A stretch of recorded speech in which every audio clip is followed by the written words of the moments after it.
warahmatullahi wabarakatuh. Nama saya Salim Zikril Hakim dari kelas 12 IPA 2. Ingin mempresentasikan materi sel volta bab 1. Yang pertama, latar belakang.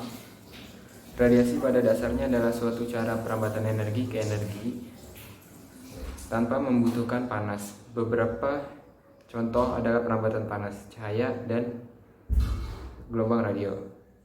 Indonesia merupakan negara tropis yang penuh dengan limpahan sinar matahari setiap tahunnya. Matahari sebagai sumber energi memancarkan radiasi dalam berbagai panjang gelombang. Salah satunya yang berkaitan erat dengan fenomena kehidupan di bumi adalah sinar ultraviolet atau sinar UV. Sinar ultraviolet memiliki spektrum yang berbeda dan terbagi menjadi 3, yaitu sinar UVA, sinar UVB, dan sinar UVC. Spektrum ultraviolet yang sampai ke bumi yaitu sinar UVA dengan panjang gelombang 320 sampai 400 Nm yang menyebabkan tanning atau kulit tampak kecoklatan, dan UVB dengan panjang gelombang 290 sampai 320 Nm menyebabkan erythema atau kulit tampak kemerahan. Sedangkan UVC dengan panjang gelombang yang lebih kecil, tidak sampai 290 Nm dan tidak sampai ke bumi karena tersaring oleh lapisan ozon. UVB dengan panjang gelombang 290 sampai 300 Nm, 290 sampai 320 Nm lebih efektif menyebabkan kerusakan kulit dibandingkan UVA. Karena sinar UV ultraviolet pada daerah UVB memiliki kekuatan 1000 kali lebih kuat paparannya. UVB ini dapat menyebabkan kulit manusia karena kerusakan kulit dapat terjadi segera setelah paparan yang ditandai dengan gejala erythema atau kulit terbakar. Selain terjadi hal tersebut, dampak yang terjadi dalam jangka panjang dan paparan sinar matahari berlebihan antara lain penuaan dini kulit dan kemungkinan kanker kulit. Yang kedua, rumusan masalah. Rumusan masalahnya yang pertama, apa yang dimaksud dengan ultraviolet, apa yang dimaksud dengan lapisan ozon, dan yang ketiga, mengapa lapisan ozon sangat berguna terhadap atmosfer bumi. Yang ketiga, tujuan penelitian. Tujuan penelitiannya menambah wawasan pembaca terhadap sinar ultraviolet, mengetahui dampak negatif sinar ultraviolet terhadap lingkungan. Yang ketiga, membantu fotosintesis. Yang keempat, kegunaan penelitian dapat mengatasi atau menjawab persoalan-persoalan yang dihadapi. Yang kedua, untuk menyelidiki konsekuensi dari sinar UV. Dan yang ketiga, sebagai alat pengambil kesimpulan untuk pemecahan suatu masalah. Assalamualaikum warahmatullahi wabarakatuh. Saya Maniazul Istiqomah dari kelas 12 IPA 2 ingin menjelaskan beberapa materi yang berasal dari makalah minggu lalu. Indonesia merupakan negara tropis yang dengan penuh limpahan sinar matahari setiap tahunnya. Sinar matahari yang dapat dilihat adalah sinar yang dipancarkan dalam gelombang lebih dari 400 nm. Sedangkan sinar matahari dengan panjang gelombang 10 nm sampai 400 nm yang disebut dengan sinar ultraviolet tidak dapat dilihat dengan mata telanjang. Sinar UVA diemisikan ke bumi, sedangkan sinar UVB sebagian diemisikan ke bumi, terutama yang panjang gelombangnya sama dengan sinar UVA atau mendekati sinar UVA. Sinar UVB dengan panjang gelombang lebih pendek dari sinar UVC tidak dapat diemisikan ke bumi karena diserap dengan lapisan ozon di atmosfer bumi. Apabila lapisan ozon di atmosfer rusak, sinar UVB yang masuk ke bumi semakin banyak. Sinar ultraviolet terpapar masuk ke bumi dapat memberikan dampak. Apa saja dampaknya? Yang pertama, merusak kekebalan tubuh. Paparan sinar UV berlebihan akan merusak sistem kekebalan tubuh. Yang kedua ada efek rumah kaca. Adanya efek rumah kaca membuat suhu rata-rata di bumi menjadi sekitar 33 derajat Celcius.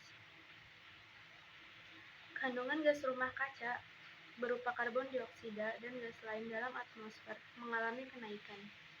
Naiknya gas rumah kaca berakibat akan menaikkan efek rumah kaca. Peristiwa naiknya intensitas efek rumah kaca ini disebut dengan pemanasan global. Yang ketiga ada kulit terasa seperti terbakar.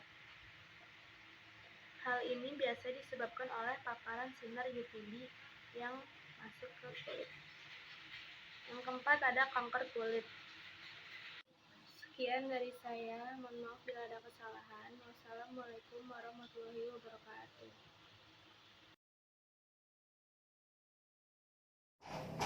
Assalamualaikum warahmatullahi wabarakatuh. Nama saya Abdurrahman Haidar. Nah, di video kali ini saya akan menjelaskan bab 3 tentang metode penelitian.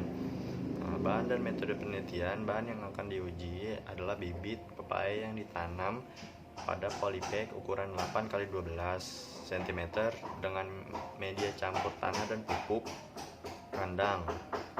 Radiasi penyinaran dilakukan dengan menggunakan alat pemicu tumbuhan tanaman. Pengujian dilakukan dengan menghubungkan alat pemicu pertumbuhan tanaman secara elektronik ke sumber tenaga PLN 220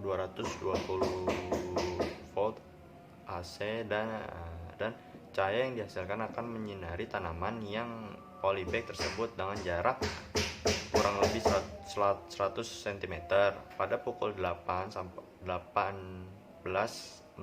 sampai 6.00 selama 12 jam. Pertumbuhan tanaman diukur setiap hari menggunakan penggaris. Adapun yang diukur pada tanaman pepaya yang tinggi batangnya, panjang lebar, dan bahkan daunnya. Metode yang digunakan dalam penelitian ini adalah melalui perancangan dengan mengaplikasikan radiator sebagai pemacu proses pertumbuhan tanaman. Siang dan malam hari adanya pemicu tumbuhan dan tanaman di Simplicia ini akan membantu masyarakat agar tidak terhambat dalam proses tumbuhan bibit tanaman Simplicia. Kompleks pembuatan alat pemicu tumbuhan secara elektronik ini seperti gambar yang ada di bawah ini, gambar 2 rangkaian catur daya dan gambar 3 rangkaian beban.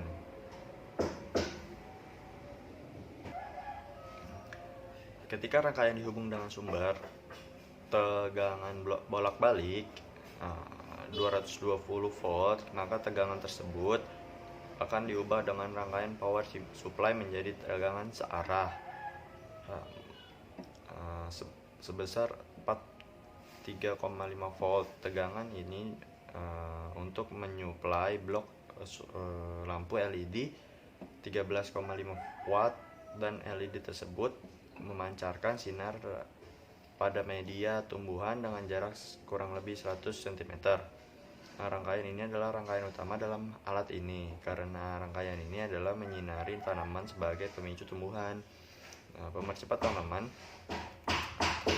tanaman ini adalah merupakan hasil pengembangan dari berbagai aplikasi elektronik, yaitu fotovoltaik sebagai konverter energi matahari, baterai sebagai penyampai arus dan tegangan, inverter sebagai konvert arus, timer sebagai sistem perwaktuan, dan trafo elektrik sebagai pembangkit radiator. Alat pemicu tumbuhan ini bekerja dengan cara memancarkan gelombang radiasi 660 nanometer dan 450 nanometer yang diterima oleh klorofil. Auksi dan giberi klorofil akan menyerap gelombang tersebut secara sempurna dan melakukan fotosintesis. Auksi yang terpapar gelombang radiasi akan terbakar dan memicu pertumbuhan tanaman ke arah sumber radiasi. Fungsi auksi adalah sebagai pengatur pembesar sel dan pemacu pemanjangan sel di daerah belakang meristem ujung. Pengaruh auksi Yang lain adalah merangsang pembelahan sel-sel kambium, meningkatkan perkembangan bunga dan buah, merangsang perkembangan akar lateral, dan menyebabkan pembengkokan batang. Nah, alat pemacu tumbuhan tanaman yang dihasilkan dan tampak pemaparan radiasi dapat dilakukan pada gambar 4 dan 5. Nah, gambar 4 itu alat pemacu tumbuhan tanaman. Nah, kalau gambar yang 5 itu gambar pemaparan radiasi dari alat pemicu. Nah, lanjut ke bab 4 tentang paparan dan data temuan penelitian.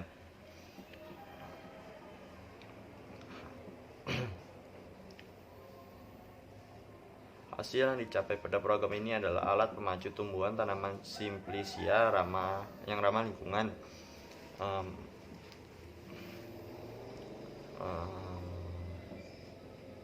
Mudah memelihara dan dapat bekerja terus-menerus. Alat ini dapat menghasilkan proses percepatan tumbuhan tanaman secara efektif dan efisien karena dapat dioperasikan setiap saat. Alat pemacu ini mampu mempercepat tumbuhan tanaman pada masa pembibitan.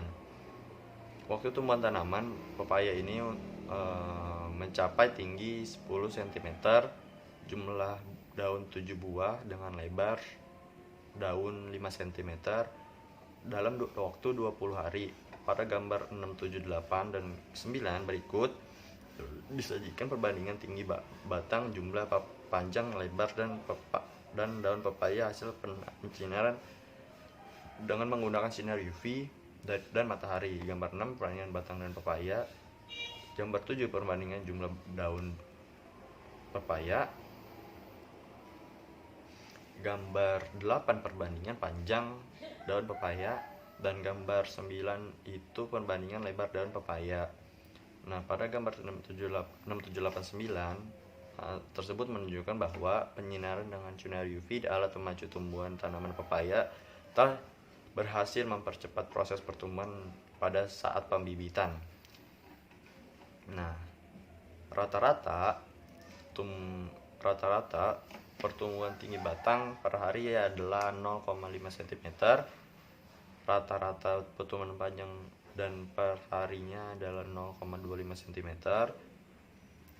Rata-rata pertumbuhan lebar dan per harinya adalah 0,23 cm.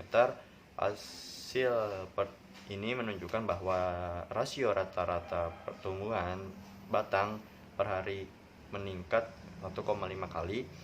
Rasio rata-rata pertumbuhan panjang dan daun per harinya meningkat 1,57 kali, dan rasio rata-rata pertumbuhan lebar daun per hari meningkat 1,75 kali dari metode penyinaran dengan manfaat sinar matahari. Percepatan tumbuhan tanaman dengan menggunakan alat pemacu dapat mempersingkat waktu pembibitan sebesar 33,33% dan percepat tumbuhan batang rata-rata per harinya meningkat 16,9%. Dari cara penyinaran dengan sinar matahari, cara konvensional, waktu proses pembibitan yang semakin singkat tersebut berkontribusi terhadap peningkatan produktivitas dan kesediaan bahan baku untuk industri kecil herbal. Itulah penjelasan dari saya tentang bab 3 dan 4. Kurang lebihnya mohon maaf. Wassalamualaikum warahmatullahi wabarakatuh.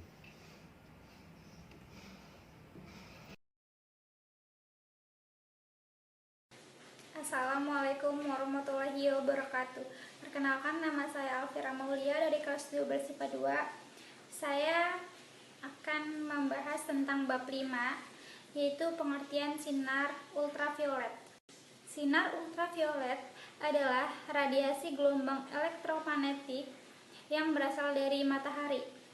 Sinar ini tidak bisa dilihat oleh mata, namun beberapa hewan seperti lebah, burung, dan kupu-kupu bisa melihat sinar UV dengan jelas. Tidak semua sinar ultraviolet yang berasal dari matahari bisa mencapai permukaan bumi. lapisan ozon berhasil mencegah sinar ultraviolet tentu untuk mencapai bumi. Sinar ultraviolet bisa dihasilkan oleh atom-atom dan molekul dalam loncatan listrik. Matahari merupakan sumber utama dari sinar ultraviolet. Sinar UV dari matahari dapat menegosiasi partikel-partikel di atmosfer yang berada pada ketinggian sekitar 80 km yang disebut lapisan ionosfer. Radiasi sinar ultraviolet yang berasal dari matahari memiliki 3 jenis. Sinar radiasi yang dibagi berdasarkan panjang gelombang. Semakin pendek gelombangnya, semakin berbahaya. Apa saja jenis-jenis sinar ultraviolet? Jenis sinar UV terdiri dari yang pertama, ada sinar UVA. Sinar UVA memiliki panjang gelombang 315 sampai 400 nm dan memiliki panjang gelombang yang paling panjang di antara sinar UV lainnya. Tahukah kamu kalau 95% dari sinar ultraviolet yang mencapai bumi adalah sinar UVA? Sinar ini dianggap sebagai sinar ultraviolet yang paling kuat dan mampu menembus awan serta kaca dan bahkan tetap ada di saat cuaca mendung maupun hujan. Sinar UVA juga dapat menyerap lebih dalam hingga ke lapisan dermis. Dermis adalah lapisan kulit kedua setelah epidermis, di mana ia berfungsi sebagai pelindung dalam tubuh. Yang kedua, sinar UVB. Sinar UVB memiliki panjang gelombang 280 sampai 315 nm. Sinar UVB dapat terserap oleh awan dan tidak dapat menembus kaca. Namun, jangkauan paparannya hanya dapat mencapai lapisan epidermis kulit. UVB dapat menyebabkan kulit memerah, perih, dan terbakar. Dan yang ketiga, sinar UVC. Sinar UVC memiliki panjang gelombang yang paling pendek yaitu 180 sampai 280 nm dan merupakan sinar ultraviolet yang paling berbahaya bagi kulit. Namun, sinar UVC tidak bisa menembus lapisan ozon sehingga sinar ini tidak bisa mencapai permukaan bumi. Manfaat sinar UV bagi kesehatan. Yang pertama, ada meningkatkan produksi vitamin D. Yang kedua, meningkatkan sistem kekebalan tubuh. Yang ketiga, memperbaiki kualitas tidur. Yang keempat, mengobati penyakit kulit. Yang kelima, mencegah depresi. Pengertian lapisan ozon. Ozon sendiri merupakan suatu gas yang terdapat di atmosfer secara alami atau ada di atmosfer. Fungsi atmosfer dengan sendirinya, sehingga lapisan ozon diartikan sebagai lapisan yang mengandung banyak gas ozon.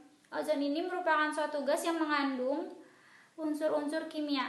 Unsur-unsur kimia yang terdapat dalam lapisan ozon ini terdiri dari 3 macam atom oksigen atau O3. Karena memiliki kandungan O3 dalam jumlah banyak, inilah lapisan yang diberi nama sebagai lapisan ozon. Atom oksigen ini mempunyai warna biru dan juga berbau kuat. Perbedaan antara oksigen yang berada di lapisan ozon dengan oksigen yang kita hirup sehari-hari adalah pada warna dan pada bau. Jika oksigen yang terdapat pada lapisan ozon ini mempunyai warna biru dan memiliki bau yang menyengat, maka oksigen yang kita hirup sehari-hari tidak mempunyai keduanya. Bisa dikatakan tidak berwarna dan tidak berbau. Dari masing-masing sekitar 10 juta molekul, ada 2 juta adalah termasuk oksigen normal, dan yang merupakan ozon hanyalah 3 saja. Penipisan ozon akan sangat berbahaya bagi semua makhluk yang ada di planet ini. Salah satunya penyebab rusaknya lapisan ini karena pengguna refrigeran yang berlebihan, yakni zat pendingin pada sistem pendinginan atau refrigerator. Berikut bisa terjadi jika lapisan ozon terus-menerus menipis. Yang pertama ada mengganggu ekosistem, mengubah alur pertukaran karbon dioksida antara atmosfer dan biosfer. Yang kedua, ada biota laut rusak akibat peningkatnya besar UV. 8. Menyebabkan rantai makanan biota laut meningkat. Hal ini tentu sangat mengancam keanekaragaman hayati dan ekosistem laut. Yang ketiga, kehidupan darat tumbuhan yang terhambat akibat memang diperlukan untuk menghangatkan stratosfer. Radiasi UV yang berlebihan bisa merusak tumbuhan dan plankton.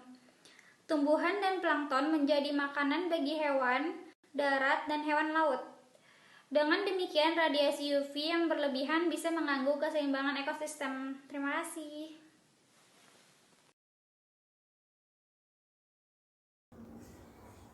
Kesimpulan dari presentasi yang telah dibacakan oleh teman-teman saya sebelumnya, dari data dan fakta yang telah dipresentasikan, dapat disimpulkan bahwa sinar UV juga memiliki dampak negatif. Hal ini sangat membahayakan kesehatan manusia dan ekosistem di lingkungan lainnya. Maka dari itu perlu adanya pencegahan penggunaan sinar UV secara berlebihan. Salah satunya untuk melindungi kulit dari paparan sinar ultraviolet adalah menggunakan sunblock atau menggunakan tabir surya. Peningkatan jumlah radiasi ultraviolet yang sampai ke permukaan bumi, misalnya pada manusia, seperti tumbuhnya kanker kulit, katarak, dan menurunkan kekebalan tubuh terhadap berbagai macam penyakit. Sekian dari kelompok materi sel volta. Wassalamualaikum